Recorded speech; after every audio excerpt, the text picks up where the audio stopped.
I want to give my family, that title. I want to give my dad that title. I want to put it in his hands. What up, everyone? Shakiel Mahjouri here for CBS Sports, and you know who this is. He is a two-time WWE champion challenging Seth freaking Rollins for the World Heavyweight title on night 2 of WrestleMania 40. That's April 7th. He's been a warrior, a psychopath, a rock star, the chosen one, but he's turning into a pretty damn good troll, if I do say so myself. Drew McIntyre, how's it going, my man? Oh, marvelous, marvelous. I'm not your traditional troll. I'm the kind of troll that will rip you apart behind the Yeah. keyboard. And then if have an issue with it, I'll get up and beat you up. And if I wasn't married, I'd take your girl too. Yeah, not hiding in anyone's mom's basement. You can find him every Monday on Yeah, come Raw. see me if you have an issue. Come chat with me. Drew, let's start there before we get to all the great work you've been putting in. Who's more fun to troll, CM Punk or Seth Rollins? Oh, it's like saying, do I like burgers or pizza? I love them both. But I guess Punk, just because of personal feelings, and it's extra hilarious. But Seth is pretty easy. He does get offended pretty easy, so I enjoy poking at him. Like, where would you rank? Does Sheamus fall anywhere in this?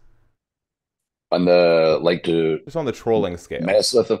Yeah, he's fun to mess with, but the problem is, like, I like a back and forth. He'll just keep going back and forth till the end of time. So somewhere I have to cut it off.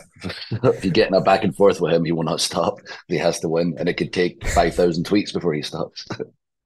I love it. Well, that's a sign of a true best friend and a best man. Yeah. Not that my opinion necessarily means much, but on a personal level, the work you're doing right now is probably my favorite work that you've done in your career, and Thank you. you are, I think, emerging as like one of the most gravitating characters in the WWE right now. Do you feel like you've upgraded as a performer in the last few months? 100%. Um, Mostly because I feel the way I've not felt in a long time. I really have to point back to my independent run where I truly found myself and I was truly relaxed and I wasn't worried about anything except telling my truth. And over the past few years, as a smiling sword man, very proud of the work I did. But there was also, a line I couldn't cross, and there was certain things that way things have always been done. So we had to stay within those limitations. Right now, it feels like there's no limitations. There's no right or wrong answers. There's everything outside the box. Everything you do now, obviously in collaboration with the creative team, and stay on point, stay on the story. Don't go out with the bounds of the story you're trying to tell. But if you've got an idea, you go for it. And if it succeeds, it's on you. If it fails, it's on you. And that's all I've ever asked in my entire career was let it fall on me. How would you describe Drew McIntyre, the character, towards the end of, I guess, the previous creative structure, where it was maybe a little more stick to the script? I just felt like I had more to offer at that point. I feel like I'd been the same guy for years, which was awesome. In like 2019, when I started, finding my voice at that time, but also telling my real story about the ups and downs in my career, and fans finally started connecting to me as a person because it's hard to connect to a giant hairy Scotsman who's not from America. So how'd you relate to that guy? But we told my real story. People started connecting. I started, get a little more of a wise arse on TV, and not to this level. But it was awesome with the way people, rallied behind me and rallied behind that real story. And obviously, with the pandemic time, I saw it's such a responsibility to give people that escape. I'm very proud of that work. But somewhere along the line, once we're back with live fans, I was just still the same guy, and we weren't evolving the character. Layers weren't being added, and it was fine. And a lot of people might be content in that position where whenever I come out, I always got the cheer and, oh, there's Drew. We're happy to see Drew. But it's not, oh my goodness, Drew's doing this crazy story right now, or he's added this crazy layer to the character. It's just, oh, there's Drew. We're happy to see Drew. Ooh, he's gonna, beat somebody up, chop them, and give us the countdown, and we're all happy. But for me, that's not enough.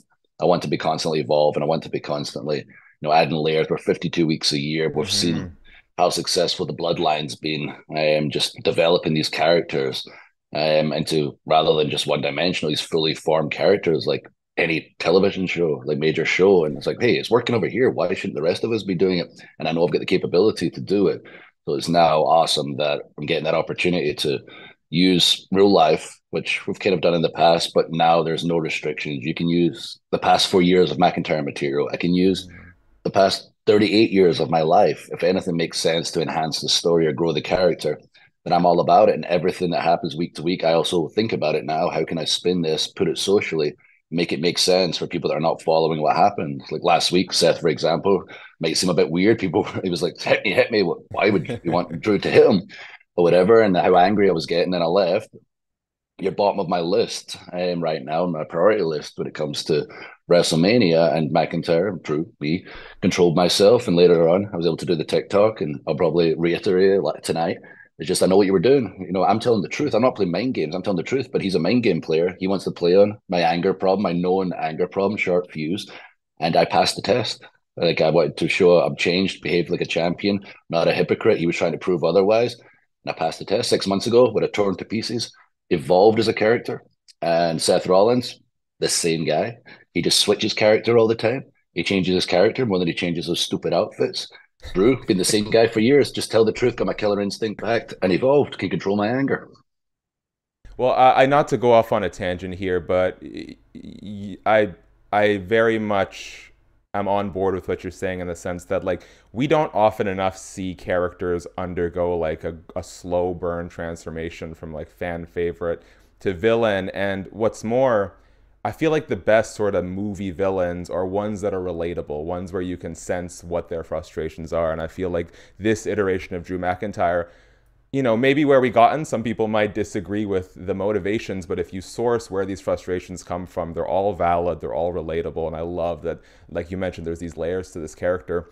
How much would you credit this sort of new or renewed creative freedom that the performers have for invigorating the product? Because there are more like main event talents, a healthier mid card than I remember in the WWE in ages. Yeah, it's a lot, very much to do with how things are now. The things were a certain way. And obviously, it was very, very successful. Look how much the company grew. But eventually, it's good to try new things, get a fresh pair of eyes on it, and just say, all right, let's let the performers go for it. Let's maybe try things that have never been tried. Let's maybe involve characters in multiple stories at the same time, rather than just this is story A, here's story B, and the rest is kind of random matches across the card. Everything has meaning. Everyone has meaning, and we can cross these characters. Doesn't matter if they're both bad. Mm-hmm. Doesn't matter if they're both good. Like right now, it's just, what's your point? Like, where are you coming from? Where's this character coming from? Oh, this is interesting. And as long as it's interesting television, compelling television, and touches you emotionally, that's all that matters and should really matter. And it's awesome to see how many people have been able to step up. And every time someone's music hits, the fans know, oh, that's such and such. They're about this. They mean something. And it hasn't been that way probably since late 99, early 2000, where everybody across the board meant something. I know the last time we talked, I think I had asked you like you've always been very sort of appreciative of having the WWE trust you to carry them through that pandemic era, but you did say like if that is my WrestleMania moment, I don't know if I'll be completely satisfied. I know there's a lot of eagerness to see you win that world title at WrestleMania 40. Without actually being there and experiencing it, how much do you think that moment's going to mean for you if it comes to fruition? Lots. That's a moment I miss, but a moment I've accepted because of the times we're living in. How important it was to be the champion for everybody else. It wasn't really for me. Neither was the second one. So this one will be, a moment kind of for me. There'll be some family there, so hopefully I don't freaking lose. And it'll be for them and their sacrifice. It'll be for the fans that have stuck by me this whole time, and it will be for CM Punk, the man made of glass. So I'm pretty, excited about the possibility, and it will be a very, very special moment. And just to see how we got here is just that's professional wrestling. You just never know what's going to happen, who's going to catch fire, what story's going to catch on, who's going to get hurt. Everything happens for a reason, and you get to your destination eventually, as long as you can control what you can control. You mentioned the sacrifice your family put in. Can you touch a little bit on how validating that is, and to have them be able to experience that moment in person with you? Yeah, that's kind of everything to me, especially recently. There was one interview I did where I'd mentioned going back home. I was talking to Seth, I think, a few months ago on TV, and just seeing things like my dad getting older and stuff, and how many things that I've missed over the years. It used to be my mindset was my sacrifices. I'm the one on the road all the time. I'm the one taking all the bumps and running myself into the ground, and very appreciative of it and grateful. This was always the dream, and this is what I was willing to do. And I'm very fortunate to live the life I live because of my job. I wish I saw my family more, but I got to the point where I realized, man, this is their sacrifice. They've gave up their son, their nephew, their brother, their uncle, who's missed so many important events because he's chasing his dream, and they encouraged me to chase my dream. And I really started wising up to that and felt really guilty. And I was back for a wedding. My buddy Blair was getting married, and I'd seen people, like I always see my close family, close friends whenever I can. But I'd seen people like who were friends I'd not seen in 20 years. I've been gone for like, legitimately 17 years. I'm nearly from Scotland. I've grown up in America as part of WWE. And yeah, it hit me. I was like, wow, I've missed a lot. And I feel kind of guilty about it. And I'm very proud of everything I've done. Wouldn't take it back. But at the same time, I want to give my family, that title. I want to give my dad that title. I want to put it in his hands and say, here it is. This was what it was all about since I was 5 years old. And you would constantly be telling my brother and I to stop wrestling around the bedroom. Who's my original training partner, that I've finally got it. And I can finally give it to you. And I can finally say, hey, I did it. I'm the champion of the world. Well, I really do hope that moment happens for you, Drew, and I thank you for sharing. We've got like 3.5 minutes left. I've got some rapid fire. I know you, like myself, aren't great at keeping it short, but I'm going to challenge you to do so, okay? I'll try. This is probably the most requested fan question, so I'm going to flip it a bit. Broken On a scale dreams? of 1 to 10, how likely are we to hear Broken Dreams at WrestleMania? I'm shocked that was the question. I'm trying, and the answer is tweet Triple H. Okay, I like that. What's the hardest you've ever had your bell rung in a match? I've been knocked out a couple of times, and I continued to wrestle for 20 minutes. I just don't remember it. Do you remember which matches they were? The first one was when I first came to America. Jimmy Wang Yang and I had a match in California, and Jimmy Wang Yang. yeah, and I took a kick, and I guess I wrestled the match. Tommy Dreamer was aware something was wrong, and got me backstage with the medical team and asked me, "Do you know where you are?" And I said, "Of course I do. I'm in OVW, Louisville, Kentucky." I was in California. It was not good, but thankfully we have precautions and protocols in place to ensure that we recover in an appropriate manner when it comes to head injuries. Will the first major public encounter with extraterrestrials be friendly or, the end of us all? Hope friendly. Hopefully I don't friendly. know. Okay. I don't know. I don't really trust half the people around me half the time, so I don't know how they're gonna. That's fair. That's fair. What's the closest someone has come to making you break character in a match I mean, I or have. segment? Yeah, I mean, I have multiple times, but I try and make it look like it's part of the segment. It's not as obvious as like a Jey Uso cracking up or whatever when he's supposed to be serious. But there's been a bunch of times where I've legit lost it, WWE and otherwise. I remember like Joe Henry, who does the music videos and Impact. He's been doing that for years. And he did one at ICW in the UK, and I didn't want to see it first. I just wanted to wait and watch it live in the ring. And I'm supposed to be obviously upset that he made this video to the tune of "I'm Blue," dabba dee dabba do, except it was "I'm Drew."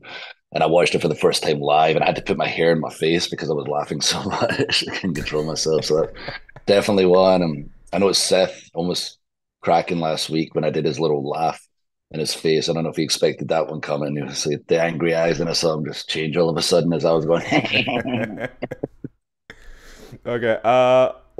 Let's see if we can squeeze two more in. What's the biggest bar tab you've ever paid? Ugh, think about it. That was in the three figures. Let's say it's not higher than that. Okay. Well, you gotta break that stereotype about the Scottish. So Scott, but that's why I bloody did it for so many years because of the Scottish stereotype. Yeah, being cheap. All right, we'll go to another fan one for the last one. What, in your opinion, is your all-time greatest match? Oh, so many for different reasons, but I usually go to the Royal Rumble 2020, and just because it's the match where I kind of broke through that glass ceiling of Drew's going to be the future, which I've heard since I was 15 years old, and it got to the point where I'm going to be the past without ever being the present. And that was the night where I kind of broke through and finally became the present after an interesting career of ups and downs. Drew breaking through the ceiling. And if you want to hear Broken Dreams, go harass Triple H about it. Drew, Tag I want to Triple leave you with the H. last. Tag him nonstop. He said it on the show. He's the boss. I'm not speaking out of turn. Tag him. Stop tagging me every day, multiple times a day. I don't control I it. like it. I like what you're doing there, Drew. I want to leave you with the last word. I'll do my part very quick. Guys, thanks so much for checking out the video. Subscribe, tap the bell, thumbs up. Let us know what is your all-time favorite Drew McIntyre match, as well as your prediction for Drew versus Seth, Night 2 of WrestleMania 40, the weekend of April 6th and 7th. Drew, if there's anything you want to tell the people, I'll leave you with the last word. I'll say thank you. I'm always appreciative of the fans that have stuck with me through all the crazy times, all the frustrating times, and some will gravitate towards the new cool thing, or somebody gets new music or whatever and go, oh, forget about Drew. But there's the ones that have stuck with me the whole time. So, this moment's going to be for all of them and all the people who see the truth, not the people in the airport, which I've been getting a lot of recently. Fist bumps of, man, been a great heel. And I always go, I'm not a heel. You got to look closer, listen to me closer. And then I try and educate people. And I always say, give me a minute of your time, and I'll probably talk for 10 for the answer. But, tell me how I'm a heel, and I'll explain to you how that was justified, because I'm always justified.